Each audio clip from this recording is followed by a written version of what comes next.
The June sun hung high in the sky over Albany, New York, casting a golden hue on the old streets of Harlem Avenue. The air was thick and stifling, as if the entire city was exhaling warmth from the red bricks of the buildings. Malik Carter drove the rental car, a silver Toyota Camry, gliding past the old oak trees, their leaves dancing on the windshield. He had just flown in from Chicago this morning, returning to visit his mother after nearly a year of being caught up in his financial consulting job. In the trunk, a grocery bag sat neatly packed, fresh milk, whole grain bread, and a box of lemon cookies, his mother's favorite since he was a kid. Malik smiled, his fingers tapping lightly on the steering wheel to the rhythm of the jazz playing on the radio. This weekend, he just wanted some peace, to sit on his mother's porch, sip coffee, and listen to her share old stories. Harlem Avenue appeared before him, the main road of the neighborhood where he grew up. The small grocery stores, Ray's Barber Shop, and North End High School still stood there as if time had never touched them. But there was something different, an elusive feeling. Like when you step into an old house and realize the scent isn't the same as it used to be. Malik glanced in the rearview mirror, his brow furrowing slightly. A patrol car, its lights flashing silently, had been trailing him for several blocks. He slowed down to 25 miles per hour, turned on his blinker, and moved to the right lane, hoping the car would pass him. But it didn't. His heart raced a little faster, even though he told himself he hadn't done anything wrong. The patrol car's lights flashed red and blue. The siren let out a sharp, short wail. Malik sighed and muttered, "All right, here we go." He pulled over to the side of the road, right next to an old maple tree, its branches drooping down as if shielding him from the curious gazes of anyone passing by. He kept his hands on the steering wheel, eyes straight ahead, waiting. The patrol car door swung open and a figure stepped out, walking stiffly and confidently, as if the whole street belonged to her. Laura Hensley, a police officer in her 40s, with blonde hair tightly pulled back, sunglasses hiding her eyes.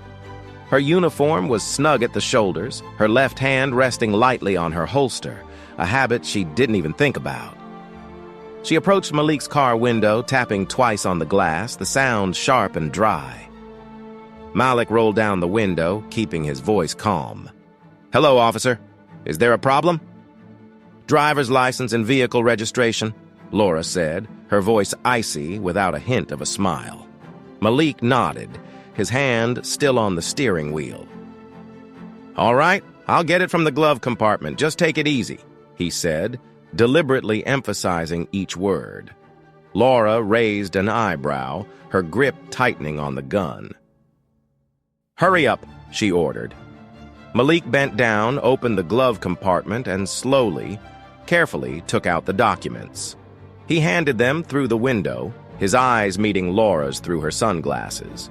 She took the papers, flipping through them as if searching for something that wasn't really there. "What are you doing in this area?" Laura asked, her voice filled with suspicion. Malik tilted his head, trying to stay calm. "My mom lives 2 blocks away on Clinton Street. I'm going to visit her." "This car is a rental," Laura said, as if it were a crime. Malik nodded. "That's right. I flew in from Chicago this morning." Laura fell silent, staring at him longer than necessary. Her gaze was sharp, as if she were weighing every word he said. "Get out of the car," she suddenly ordered. Malik blinked in surprise. "I'm sorry, officer. Did I do something wrong?" "Get out of the car," Laura repeated, her voice rising, pointing down at the sidewalk. Malik exhaled, a sense of discomfort creeping in. He opened the car door, stepped out, his hands raised to show her he meant no harm. Standing on the sidewalk under the sweltering 85-degree heat, he felt Laura's gaze piercing through him. "You fit the description of a suspect involved in the robbery this morning," Laura said, circling around him like a predator. Malik frowned. "I was at my mom's house all morning. You can check." Laura didn't respond. Instead, she called over the radio, her voice short and to the point. "Requesting backup, Harlem Avenue, near the Clinton intersection." Malik shook his head, trying to stay calm. "Officer, I know my rights. I haven't done anything wrong, and I want to know why you're holding me here." Laura stepped closer, pointing at his chest. "Put your hands on the hood of the car, now!" Malik hesitated, not out of fear, but because he couldn't believe the situation he was in. "Are you serious? Are you arresting me?" "I said put your hands on the hood!" Laura shouted, and before Malik could react, she shoved him hard. He stumbled, his shoulder slamming against the scorching hood. Dust from the sidewalk kicked up, and the sunlight filtering through the leaves made him squint. Malik took a deep breath, a wave of disappointment washing over him, not anger, but a profound weariness. He turned around, placed his hands on the hood, feeling the heat radiate through his palms. Laura searched her brother, her movements rough as if she were trying to find something to prove him wrong. "I'm a financial consultant," Malik said, his voice flat. "I work with big companies. I'm not carrying a gun, drugs, or anything you think I have." "Shut up!" Laura snapped. "You're making everything worse!" A second patrol car appeared, lights flashing. Officer Daniel Ortiz stepped out, younger than Laura, his gaze hesitant. Laura whispered something to him, and even though Daniel nodded, he didn't seem comfortable. Malik looked directly at Daniel, hoping to find some sympathy, but Daniel just lowered his head. "Get in the car," Laura ordered, yanking Malik's arm behind his back. The cold handcuffs bit into his wrist. Malik didn't resist, but his gaze was locked onto Laura as she shoved him into the back seat of the patrol car. The door slammed shut, the sound echoing like the final nail in the coffin of the peaceful day he had envisioned. Sitting in the car, Malik looked out the window. The grocery bag still rested on the passenger seat of the Camry, the milk likely warming up in the sun. He thought about his mom, probably waiting for him with a pot of coffee on the porch. His phone buzzed in his pocket, but he couldn't answer it. A feeling of helplessness mixed with a spark of determination. He didn't know what would happen next, but one thing was certain. He wouldn't let the story end like this. Inside the patrol car, the air was stifling, as if the 85-degree heat outside had seeped through the glass. Malik Carter sat in the back seat, his wrists tightly cuffed, the cold metal biting into his skin. The engine hummed softly, mingling with the crackling of the radio from Laura Hensley, who was driving toward the Albany police station. She didn't say a word, just shot Malik a glance through the rearview mirror, her gaze sharp and assertive. Malik looked out the window, the sunlight filtering through the trees on Harlem Avenue, reminding him of his childhood days riding his bike down that very street. But now, that road felt foreign, as if someone had painted it into a distorted picture. He tried to keep his mind clear, replaying in his head what had just happened. He wasn't speeding, he wasn't causing trouble. He was just driving home to his mom's place. So why was he being handcuffed? That question gnawed at him. But the answer wasn't hard to guess. Malik wasn't naive. He grew up in Albany, had seen the suspicious looks, the times he was asked, "Where are you going?" just because he and his friends were walking home after school. But this time was different. This time, he wasn't a 15-year-old kid anymore. He was a 35-year-old man with an MBA, working with big companies, and he knew his rights. That made this injustice even harder to swallow. The patrol car turned into the parking lot of the Albany police station, a low building with gray brick walls and frosted glass windows. Laura opened the back door, signaling for Malik to step out. "Let's go," she said, her voice devoid of emotion. Malik got up, his wrists aching from the cuffs, but he kept his back straight, eyes locked on Laura. She avoided his gaze, pushing him toward the front door. Inside the station, the cold air from the air conditioning made Malik shiver. The smell of burnt coffee and old paperwork mingled, creating a familiar scent of places like this. He was led down a narrow hallway, the fluorescent lights flickering overhead. They brought him into a small room with peeling white paint, containing only a metal table and 2 plastic chairs. Laura removed his handcuffs but didn't offer any further explanation. "Sit there," she commanded, then walked out, leaving Malik with an administrative staff member typing away in the corner. Malik sat down, rubbing his wrists, feeling the red marks on his skin. He started thinking about his mother, probably wondering why he hadn't come home yet. The grocery bag in the car must have spoiled the warm milk, and the lemon cookies were likely melting in the sun. But what bothered him the most wasn't the inconvenience. It was the feeling of being stripped of his freedom, turned into a suspect, just because Laura Hensley decided so. The door to the room opened, and another officer stepped in, holding a stack of papers. "Malik Carter, right?" the officer asked in a neutral tone. Malik nodded. "You're being charged with resisting arrest. We're going to take your picture and fingerprints, got it?" "Opposition?" Malik repeated, his voice calm but sharp. "I'm not opposing anything. I'm just asking why I was stopped. She shoved me into the car, handcuffed me without explaining anything." The officer shrugged, as if he had heard this story 100 times before. "That's what's in the report. You'll have a chance to talk to a lawyer later." Malik gritted his teeth, but didn't argue. He knew that fighting back now was pointless. They took pictures of him from the front and the side, the flash blinding him. His fingerprints were taken, black ink smudged on his fingertips. Each step felt surreal, as if he were playing the lead role in a movie he hadn't signed up for. As they brought him into a holding cell, Malik sat down on the hard bench, the light from the neon overhead making the room starkly bright. He leaned his head against the wall, closed his eyes, and tried to sort through everything. He thought about Laura Hensley, about how she acted without a hint of hesitation, as if she had done this 1,000 times before. And then, an old memory flooded back. 10 years ago, when he was still in college, a neighbor friend, Clarence Brooks, once told him about the time he was stopped by the police on Harlem Avenue.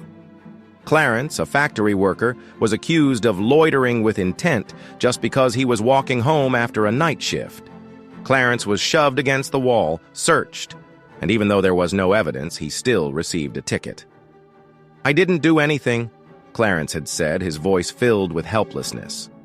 "But who's going to believe me?" Clarence didn't file a complaint, didn't fight back. He just wanted to forget. Malik opened his eyes, a surge of anger bubbling up, but he held it back. He wasn't Clarence. He wouldn't let this slide. Laura Hensley might be used to people staying quiet, but she had picked the wrong person this time. Malik knew he needed a plan. He needed someone who understood the law, someone who could take on this system. And then he thought of Elliot Hayes. Elliot and Malik used to attend law school together in Chicago, though Malik later switched to finance while Elliot became a criminal defense attorney in Syracuse. They hadn't spoken in years, but Elliot had always been the reliable one, with a cool head and a warm heart. Malik remembered the last time they met, at a coffee shop in Chicago, when Elliot talked about defending a young man who had been wrongfully accused. "Justice doesn't just come to you, Malik," Elliot had said. "You have to demand it." The cell door swung open, and an officer led him out to make a call. Malik didn't call his mom. He didn't want her to worry. Instead, he dialed Elliot's number. The phone rang 3 times before a deep voice answered. "Malik? Oh my God, it's been ages. What's going on?" Malik took a deep breath. "Elliot, I'm in trouble. I'm at the Albany police station. I got arrested for no reason at all. I need you." The other end of the line was silent for a moment. Then Elliot replied, his voice firm. "Stay put. I'll be there soon. Don't say anything to them until I arrive." Malik nodded, even though he knew Elliot couldn't see him. "Thanks, brother." He hung up, feeling a mix of relief and determination. He looked through the bars. The neon lights were still flickering, but they no longer bothered him. Laura Hensley might think she had control over this story, but Malik knew the truth couldn't be twisted forever. He wasn't just fighting for himself. He was fighting for Clarence, for others he had never met, those who had been crushed by this system and forced into silence. This story wasn't over. It was just beginning. The sky over Albany had turned to dusk, with orange and yellow light stretching across the streets of Harlem Avenue, casting long shadows of the buildings onto the sidewalk. Malik Carter sat in the small office of lawyer Elliot Hayes, about 2 miles from the Albany police station. The room was cluttered with paperwork. The faint smell of cold coffee lingered in the air, and a desk fan buzzed in the corner. Malik wore a blue shirt, his sleeves rolled up, his sharp eyes revealing fatigue after a sleepless night. The handcuffs had been removed, but the red marks on his wrists still reminded him of the past 12 hours, from the moment Laura Hensley had shoved him into the trunk of a car to the cold, stark holding cell. Now he was here, not to complain, but to take action. Elliot Hayes, dressed sharply in a gray suit, sat across from Malik, quickly flipping through a stack of documents. "I've read Hensley's report," Elliot said, his voice deep yet firm. "She described you as aggressive, threatening, and defiant. The wording is clean, as if she's memorized a script." Elliot looked up, his gaze sharp as a knife. "But I know you, Malik. You're not the type to lose your cool." Malik smirked. Not a smile, but a bitter twist of his lips. "She didn't even give me a chance to explain, Elliot. The moment I opened my mouth to ask, she shoved me and cuffed my hands. All I wanted was to go home to my mom." Elliot nodded, jotting something down on a yellow notepad. "I'm going to request the video footage from her patrol car. If your story checks out, and I believe it will, then that tape will be the key. But Malik, I need you to understand.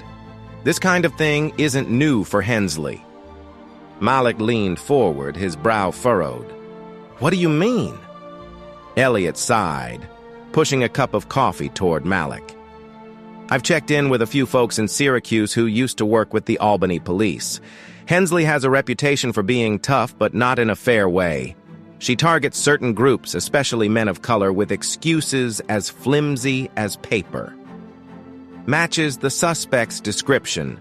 Suspicious behavior, stuff like that. But no one speaks up because most of the victims can't afford a lawyer or they're scared of retaliation." Malik clenched his fists, a wave of anger rising within him. He recalled the story of Clarence Brooks, who had been stopped by Laura just for walking home. So she just gets away with it? How many times, Elliot? Elliot shrugged. "There aren't any exact numbers yet, but I bet it's in the dozens. I'm digging through old files, but what I really need is a witness or some more concrete evidence from the police report."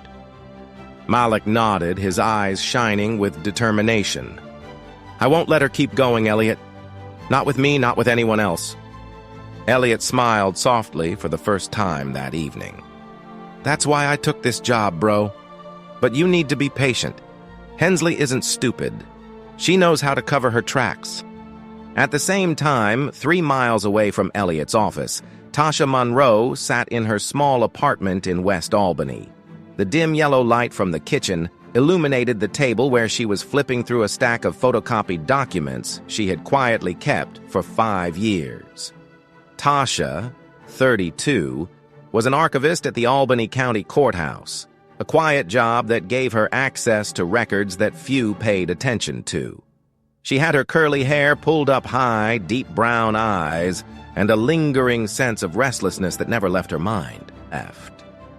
5 years ago, her younger brother, Jalen, who was just 17 at the time, was stopped by Laura Hensley on his way home from the grocery store. Jalen was accused of disturbing the peace, even though he was just listening to music through his headphones. Laura shoved him against the wall, searched his pockets, and handcuffed him in front of the neighbors. Jalen was released after one night, but there was no apology, no explanation. Tasha urged Jalen to sue, but he shook his head, his voice trembling. "Sis, I don't want any more trouble. They won't believe me anyway." Tasha let the incident fade away, but she couldn't forgive herself for staying silent. Now, upon hearing the news about the arrest of Malik Carter, a name not unfamiliar on Harlem Avenue, Tasha felt a jolt run through her. She knew who Laura Hensley was. She had seen her name on dozens of police reports. The stories eerily similar. Resisting arrest, aggressive behavior, always targeting black men, always ending with the victims giving up. Tasha couldn't sit still any longer. She grabbed her phone, her hand trembling slightly, and texted a friend who used to work at a law office in Syracuse. "Do you know who's handling the Malik Carter case? I need to talk." The next morning, Malik and Elliot met Tasha at a small cafe near the Albany County Courthouse. The cafe was quiet, with only the soft hum of the coffee machine and the smell of toasted bread wafting through the air. Tasha sat in the corner, a cup of orange tea in front of her, her hands gripping it tightly as if to keep herself steady. She wore a dark green sweater, her gaze flickering between Malik and Elliot, as if she was weighing something in her mind. "I heard Hensley got you," Tasha began, her voice soft yet steady. I think I can help." Malik leaned in, his gaze intense. "How can I help?"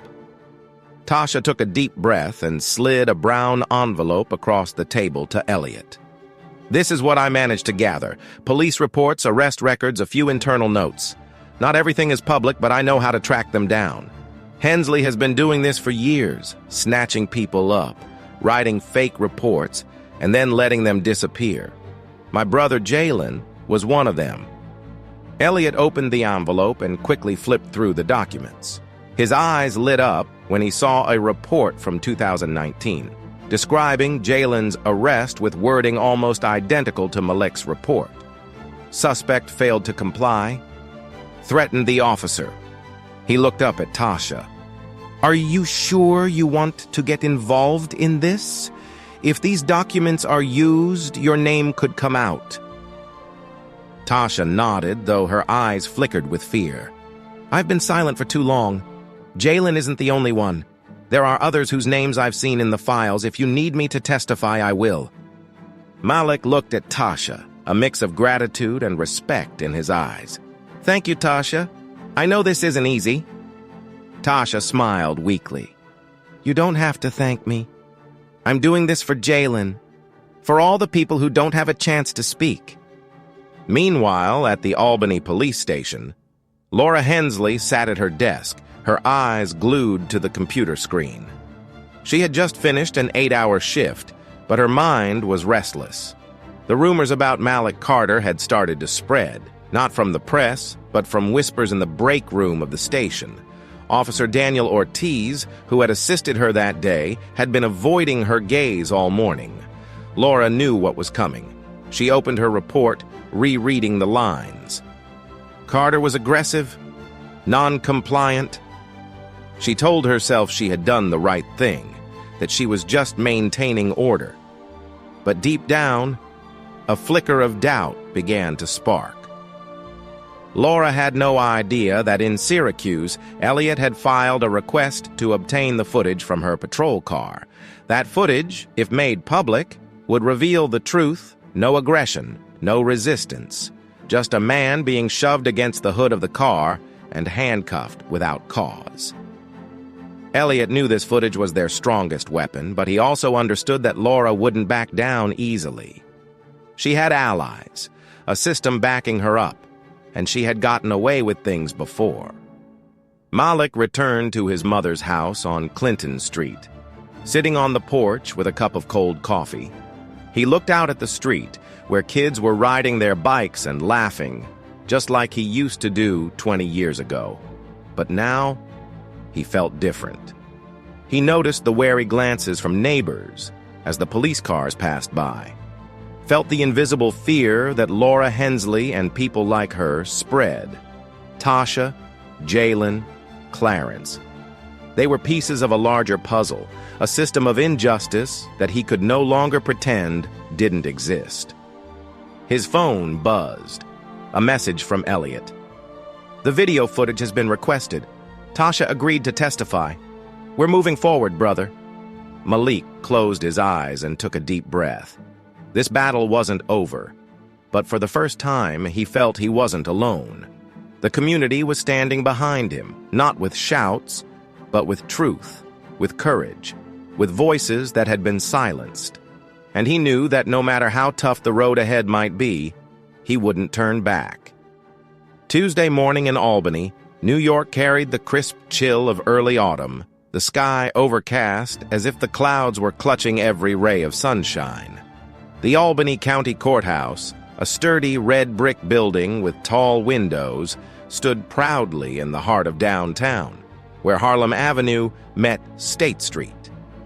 Inside, courtroom number 3 was packed, not with a noisy crowd, but with a heavy, silent presence.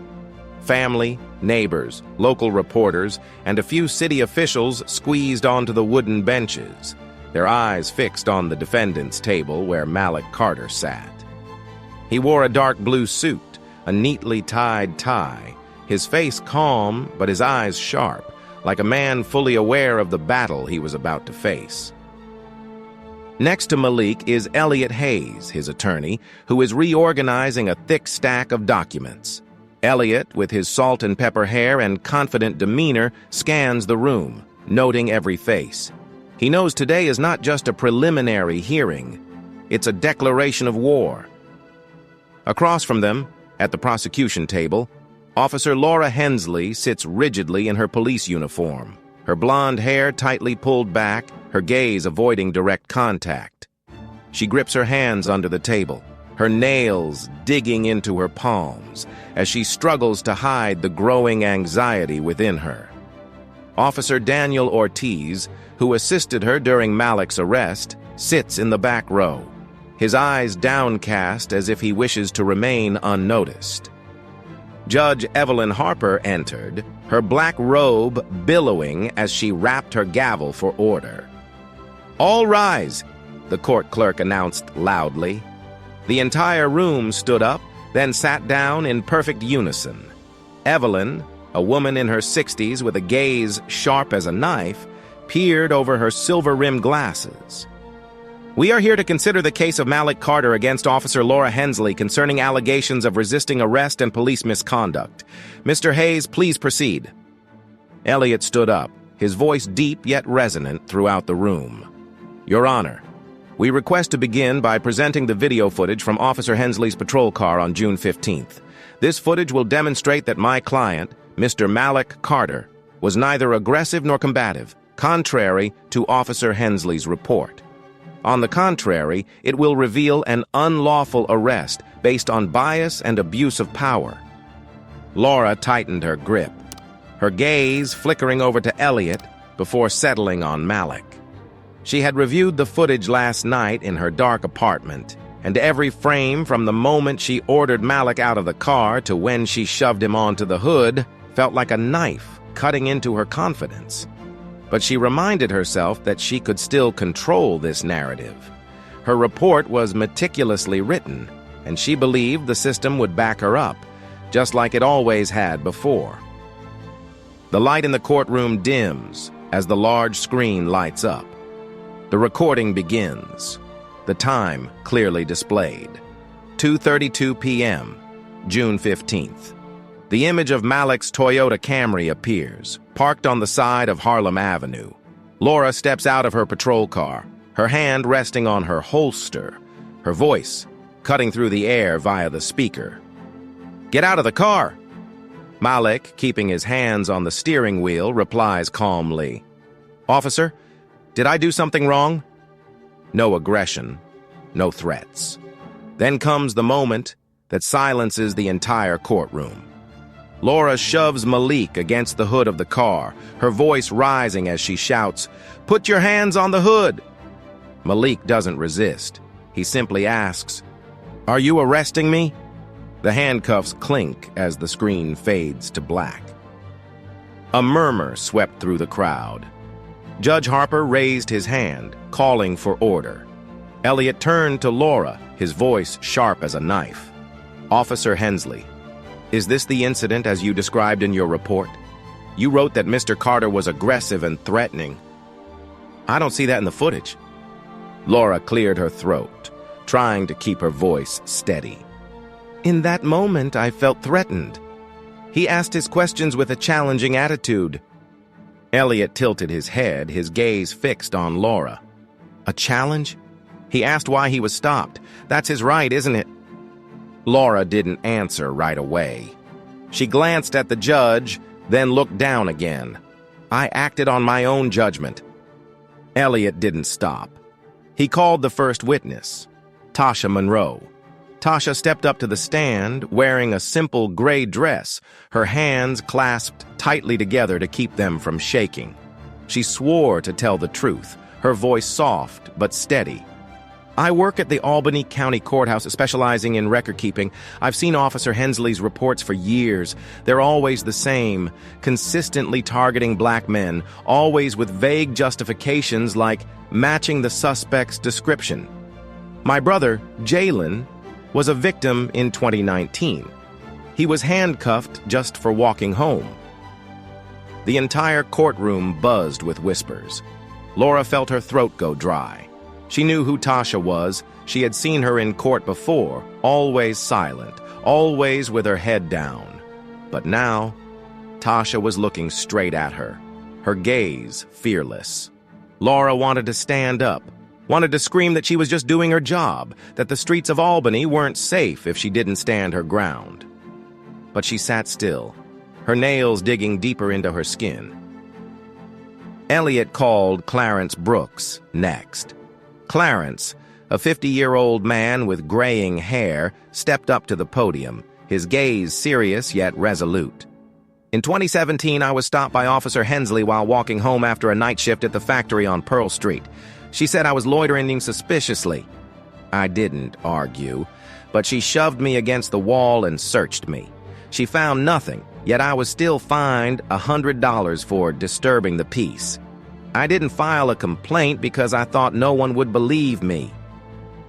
Clarence's words were like a stone thrown into a still pond, creating ripples that couldn't be stopped. Malik sat still, but his heart raced. He looked at Tasha, then at Clarence, and felt a surge of strength, not from victory, but from knowing he wasn't alone. Elliot turned to the judge. "Your Honor, this is not an isolated incident. This is a pattern of abuse of power that Officer Hensley has carried out for years without facing any consequences." Outside the courthouse, Albany is buzzing. News of the trial spreads like wildfire. Local channel WNYT runs a brief segment. Albany police officer faces excessive force allegations after controversial arrest. On Harlem Avenue at Ray's Barbershop, the Clippers come to a halt as the older gentlemen engage in a heated debate. "I've known Malik since he was a kid," one man says, his voice firm. "He's not the troublemaking type. If he says Hensley was wrong, then she was wrong." But a younger guy sitting in the corner counters, "Cops don't just stop people for no reason. Carter must have done something." The debate rages on, dividing the neighborhood into two camps, one supporting Malik and the other questioning him. On social media, the hashtag #DachikJusticeForMalik began to emerge. A post from the Albany Community Watch account stated, "Malik Carter was arrested just for driving home to his mom. This isn't Officer Hensley's first time. Who will be next?" The post was shared hundreds of times, sparking other stories of being pulled over, searched, and threatened. Albany, A city used to a calm surface is now facing a storm. In the Albany police station, Laura sensed a shift. Her colleagues, who once joked with her in the break room, now kept their distance. Daniel Ortiz, who used to stand behind her on Harlem Avenue, only nodded when she greeted him, his gaze avoiding hers. This morning, her superior called her into the office, his voice low but stern. "Laura, you need to prepare. If that footage is as Hayes says, this won't be easy." Laura nodded, but as she left the room, she felt the floor beneath her tilting. She stepped into the locker room, looking at herself in the mirror, her uniform, hair pulled back tightly, face weary. For the first time in her 12 years as a cop, she wondered if she was truly in the right. The pressure didn't just come from the precinct. At the supermarket, she noticed the cashier's cautious gaze. At her favorite coffee shop, a regular turned away when she walked in. Even her neighbors, who used to wave at her over the fence, now pretended to be busy with their phones. Laura wanted to scream that they didn't understand that being a cop meant making tough decisions, that she was just trying to keep the city safe. But deep down, she knew those justifications were losing their weight. Malik left the courthouse at 4 p.m., the soft sunlight shining down on his shoulders. Reporters surrounded him, microphones raised like weapons. "Mr. Carter, how do you feel about today's trial?" one asked. Malik paused, took a deep breath. "I'm not here to talk about feelings," he said, his voice steady. "I'm here to seek the truth. Not just for myself, but for everyone who has been treated like I have." He walked away, not looking back, but his words echoed in the evening news that night. At his mother's house, Malik sat on the porch, a glass of iced tea in hand. Mrs. Carter, her silver hair neatly tied back, looked at him with a mix of worry and pride. "Are you okay, Malik?" she asked. Malik nodded, but his gaze was directed out to Clinton Street, where the kids were still riding their bikes in the glow of the sunset. "I'm fine, Mom. But this is bigger than I thought. Tasha and Clarence are standing up for me, for all of us. I can't back down now." Mrs. Carter placed her hand on his shoulder. "You're never someone who gives up, Malik. But be careful. People like Hensley don't let go easily." Malik smiled for the first time that day. "I know, Mom. But this time, they're not just fighting me." The atmosphere in courtroom number 3 of the Albany County Courthouse was thick, as if the entire room was holding its breath.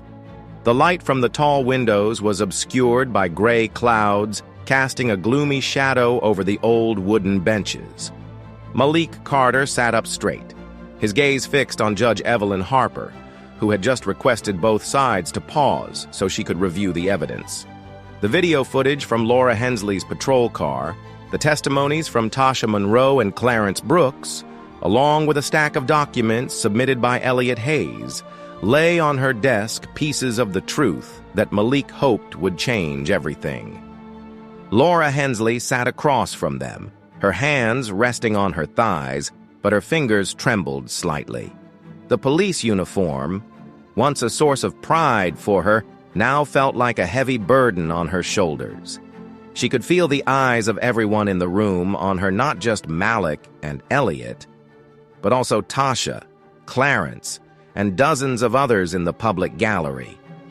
She wanted to believe she could still get out of this, that her report, her 12 years of experience, and the system would protect her. But the footage, showing her pushing Malik against the hood of the car on Harlem Avenue, had shaken that belief to its core. Elliot Hayes stood beside Malik, adjusting his tie as the voice in his head repeated the strategy.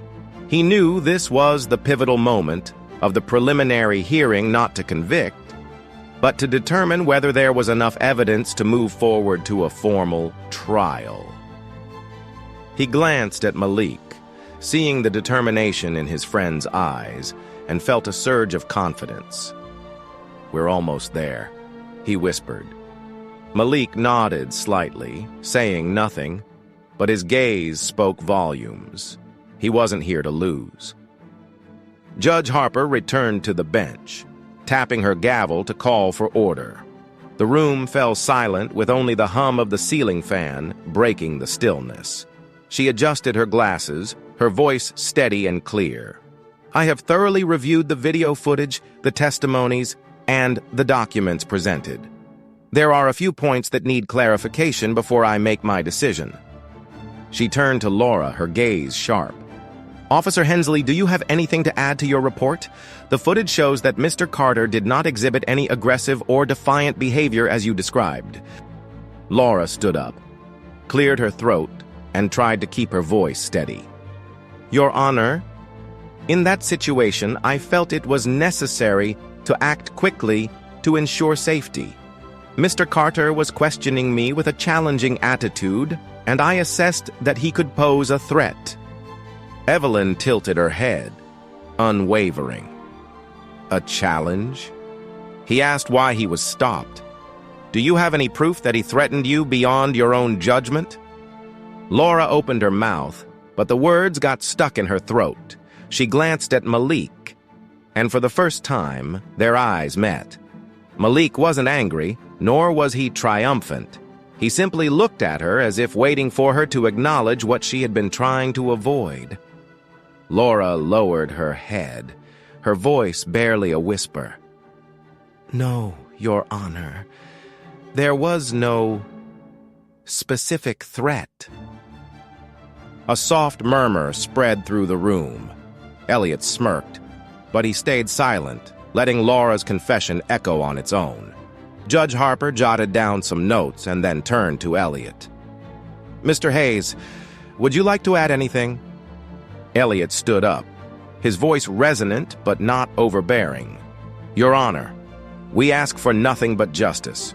The video footage and testimonies have made it clear. Mr. Carter was unlawfully detained, and this isn't the first time Officer Hensley has acted this way. We urge the court to consider not just this case, but the pattern of abuse of power she has exhibited over the years." Evelyn nodded, her gaze returning to the file. The whole room waited, the atmosphere heavy like before a storm. Malik clenched his hands under the table, feeling his heart race. He thought about his mother, about Tasha, about Clarence people who had placed their trust in him. He thought about Jalen, Tasha's younger brother, and all the others he had never met, those who might be waiting for the day the truth would finally be revealed. Finally, Judge Harper spoke up. "Based on the evidence, I find sufficient grounds to proceed with a formal trial against Officer Laura Hensley for the charges of misconduct and falsifying a police report. At the same time, the charges against Malik Carter for resisting arrest are dismissed." She struck the gavel, the sound ringing decisively. "Court is adjourned." The whole room seemed to exhale at once. A few people clapped, but quickly stopped when the court clerk requested silence. Malik turned to Elliot, his eyes shining, but he didn't smile. "We did it," he said softly. Elliot patted his brother on the shoulder. "This is just the beginning, bro, but it's a big step." Laura stood up, her legs feeling as heavy as lead. She sensed the gazes of everyone around her, not filled with anger, but with disappointment, as if she had lost something that could never be reclaimed. She slipped out of the courtroom through a side door, avoiding the throng of reporters waiting in the hallway. In her mind, the judge's words echoed repeatedly: abuse of power, forging reports. For the first time, she wondered if she had truly been in the wrong. Malik left the courthouse, the early autumn light fading on State Street. A crowd of reporters surrounded him again, but he simply raised his hand, his voice steady. "Today isn't about me. It's about the truth. Thank you all for listening." He walked away, feeling the cool air on his skin, as if a part of the burden had been lifted. At Ray's barber shop on Harlem Avenue, news travels fast. The uncles pause their debates, their eyes lighting up when they hear that Malik's charges have been dropped. "I told you so," one of them laughs heartily. "He's one of us." But not everyone is celebrating. A few still harbor doubts, whispering that Malik was just lucky to have a good lawyer. Albany remains divided, but this time the voice of truth is louder than ever. Malik returned to his mother's house, sitting on the porch with a steaming cup of coffee. He gazed out at Clinton Street, where kids were playing ball under the newly lit streetlights. The feeling of victory didn't come as he had imagined. It wasn't a flood of joy, but rather a mix of relief and responsibility. He knew the case wasn't over, that Laura and the system backing her wouldn't easily give in. But today, he had proven one thing.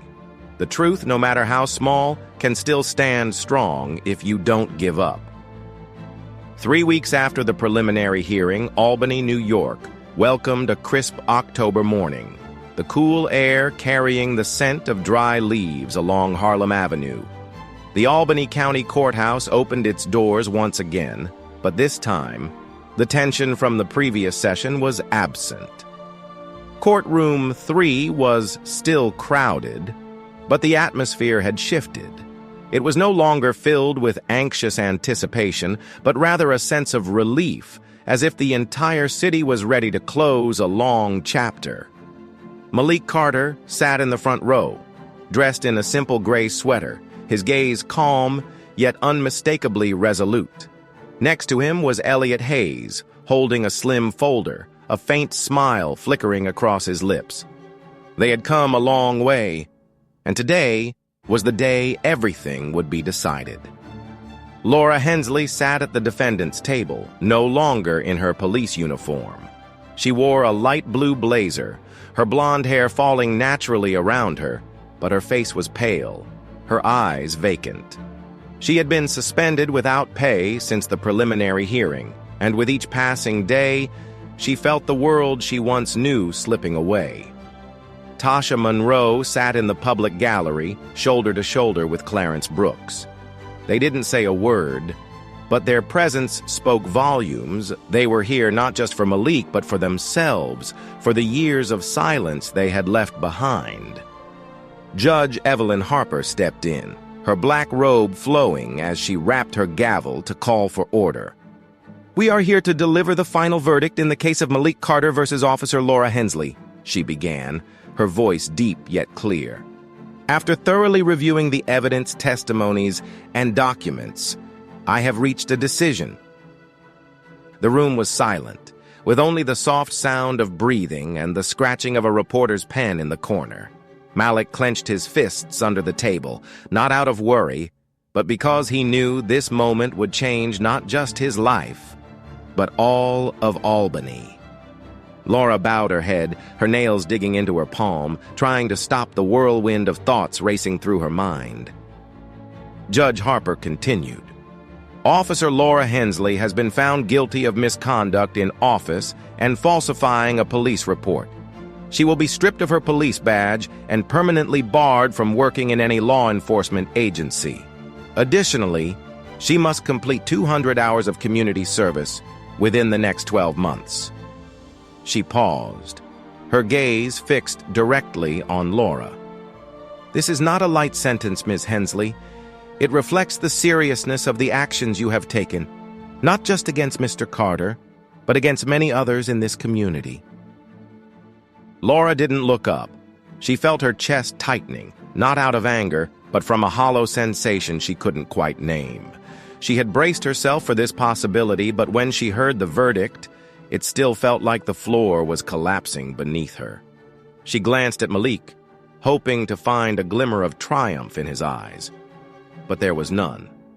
Malik just stared straight ahead, his expression calm, as if he had weathered the storm long ago. The judge turned to Malik. "Mr. Carter, the charge of resisting an officer has been completely dismissed. The court acknowledges your perseverance in seeking justice, not just for yourself, but for the community. I hope this outcome will be a step forward." Malik nodded slightly. "Thank you, Your Honor." The gavel struck down, bringing the court session to a close.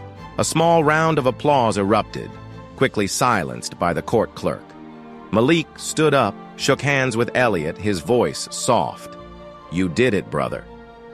Elliot laughed and patted him on the shoulder. "No, Malik, it's you. You're the one who never gives up." Outside the courthouse, a crowd of reporters surrounded her, but Laura didn't stop. She hurried through the parking lot, her head bowed, the soft sunlight casting a glow on her shoulders.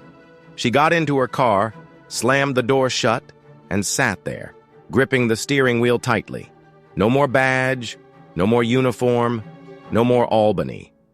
She knew she had to leave, not because anyone was forcing her, but because she couldn't face the gaze of this city any longer. The house she rented on Pearl Street was up for sale, and she had applied for a job at a private security firm in Rochester, but she doubted they would hire her with her name still splashed across the headlines. Meanwhile, Malik returned to his mother's house on Clinton Street, sitting on the porch with a cup of hot tea. Mrs. Carter brought out a plate of lemon cookies, the kind he used to buy on that day when everything began. "You did it, Malik," she said, her eyes shining with pride. Malik shook his head and took a sip of tea.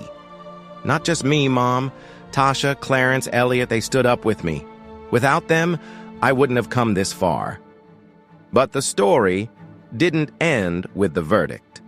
A week later, Malik and Elliot filed a civil lawsuit against the Albany Police Department, not to seek money, but to demand the public release of all arrest records for Laura Hensley over the past 10 years. The lawsuit was approved, and the police department had to reopen more than 30 cases related to her. The city was shaken. The mayor of Albany made a statement on television promising transparency and reform. But Malik wasn't interested in promises. He wanted action. He started organizing Know Your Rights workshops at North End High School every Tuesday night, in an old classroom with a blackboard and plastic chairs. The first time, only 10 people showed up, some students, a few parents, and Clarence Brooks, who sat in the corner with a subtle smile. But from there, the numbers grew. Tasha came, bringing Jalen, who was now a college student. They sat and listened as Malik explained how to deal with the police, how to stay calm, how to document incidents. "You don't have to be afraid," Malik said, his voice steady. "But you need to know what your rights are." The Albany community began to change, not through giant leaps, but through small yet steady movements.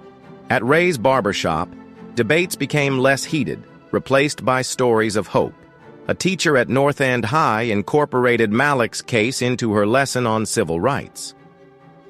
A local church printed a line in their newsletter: "Don't let your silence become someone else's pain." These changes didn't erase the past, but they planted seeds for the future. Laura now lives in a small apartment 50 miles from Albany, no longer making headlines. She works part-time at a grocery store, her gaze always cast low when customers ask for her name. She doesn't apologize, hasn't reached out to anyone from Albany, but sometimes, on sleepless nights, she thinks about Malik, about Tasha, about the faces in the courtroom. She doesn't know if she feels regret, but she knows she has lost something that can never be reclaimed. Malik, on the other hand, found a new purpose. He didn't go back to Chicago right away. He stayed in Albany, not because of victory, but because he saw the looks in the eyes of the kids on Harlem Avenue, looks that once mirrored his own, filled with fear, but now beginning to believe they could speak up. Every workshop, every story he heard reminded him that justice isn't a destination, but a journey. And he, along with Albany, was walking that journey. Winter in Albany, New York brings with it a biting chill as gusts of wind sweep through Harlem Avenue, swirling dry leaves on the sidewalk. The pale yellow streetlights cast a glow on the red brick houses, creating a scene that is both peaceful and full of life. Malik Carter stands in the old classroom of North End High in front of a group of about 30 students, parents, and a few elderly folks from the neighborhood. On the blackboard behind him, the chalk-written words stand out: "Know your rights." It has been 3 months since the final ruling against Laura Hensley, and Malik is still here, not to celebrate a victory, but to build something lasting. He wore a dark green wool coat, holding a note in his hand, but his eyes lit up as he spoke.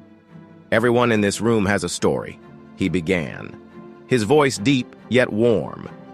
"It could be a time you got stopped by the cops, or a moment when someone asked, 'Where do you think you're going?' Just because you were walking home. Those stories don't make you weaker. They make you stronger if you dare to share them." Among the audience, Tyrese, a 17-year-old student with neatly braided hair, sat in the front row, his eyes glued to Malik. Tyrese grew up in Albany, having seen friends get stopped by the police, having heard his mother whisper about things to stay away from. But as he listened to Malik speak, he felt a surge of energy that wasn't anger, but hope. He raised his hand, his voice slightly trembling. "Hey, Malik, have you ever wanted to give up? I mean, when things get tough?" Malik smiled and set the paper down. "Tyrese, yeah, many times. When I was handcuffed, sitting in that cell, I thought, it's probably easier to just stay quiet. But then I remembered my mom and people like Tasha, Clarence, those who believe the truth is worth fighting for. If I give up, I'll be handing over my story to people like Officer Hensley. I can't let that happen." Tyrese nodded, jotting something down in his notebook. Malik looked around the room and spotted Tasha Monroe in the corner, her eyes shining with pride. Tasha was now a part of the workshops, often bringing along her younger brother Jalen to share their story. Clarence Brooks was there too, not saying much, but his presence served as a reminder that the past can guide the future. Even Elliot Hayes, despite being busy with cases in Syracuse, still made it a point to drop by Albany each month to lend a hand, bringing along a stack of legal documents and a sly smile. Malik continued, "Your voices have power, even when they tremble. You don't need to shout, you don't need to be perfect. Just speak the truth. When you do that, you not only change your own story, you change the whole community." The words echoed, not just in the room, but in the hearts of those who heard them. After the seminar, Tyrese approached Malik, holding a small piece of paper. "Hey, Malik, I wrote this. It's an essay for class, about civil rights. Can you read it?" Malik took it, his gaze warm. "Of course, Tyrese. I'll read it and get it back to you next week. Just keep writing, okay? You got a lot to say." Outside of North End High, Albany is changing in its own way. At Ray's Barbershop on Harlem Avenue, the old-timers now tell stories about Malik as part of the neighborhood's history. "He stood up for all of us," one man says, as the sound of clippers buzzes. A history teacher adds Malik's story to the curriculum, calling it a lesson in courage. A local church holds a prayer service where the pastor mentions Malik and Tasha as those who brought light into the darkness. These changes are small, but they are lasting, like the bricks that pave a new path. Malik didn't return to Chicago. He rented a small apartment on Clinton Street, just a 5-minute walk from his mother's house.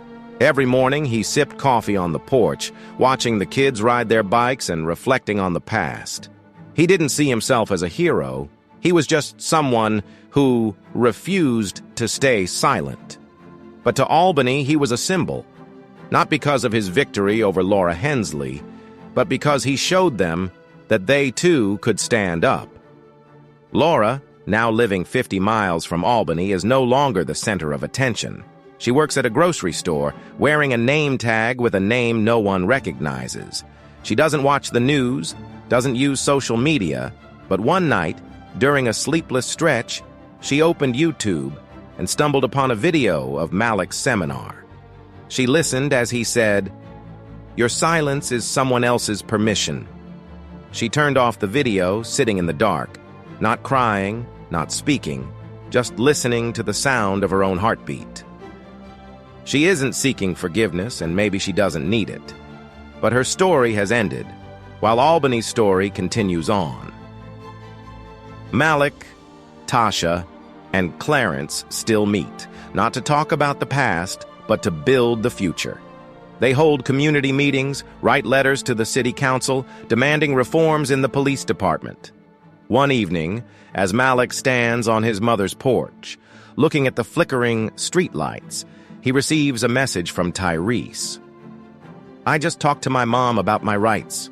She smiled and told me to learn from you. Thank you, Malik." Malik smiled and put away his phone. He looked up at the Albany sky, where the stars twinkled through a thin veil of clouds. He thought about his journey from the day he was handcuffed on Harlem Avenue to the workshops that were gradually filling up week by week. He thought about Tasha, who found her voice for Jalen, about Clarence, who overcame his fear to testify, about Tyrese, who was learning to believe in himself. And he knew that, even though the road ahead was long, they had together written a new story, a story where the truth didn't need permission to shine. Thank you for joining us on Malik Carter's inspiring journey here on Legendary Narratives. From Harlem Avenue to workshops in Albany, we've witnessed the incredible power of truth and courage to transform an entire community. Every voice, no matter how small, deserves to be heard. That's the lesson Malik, Tasha, and Tyrese have left us with.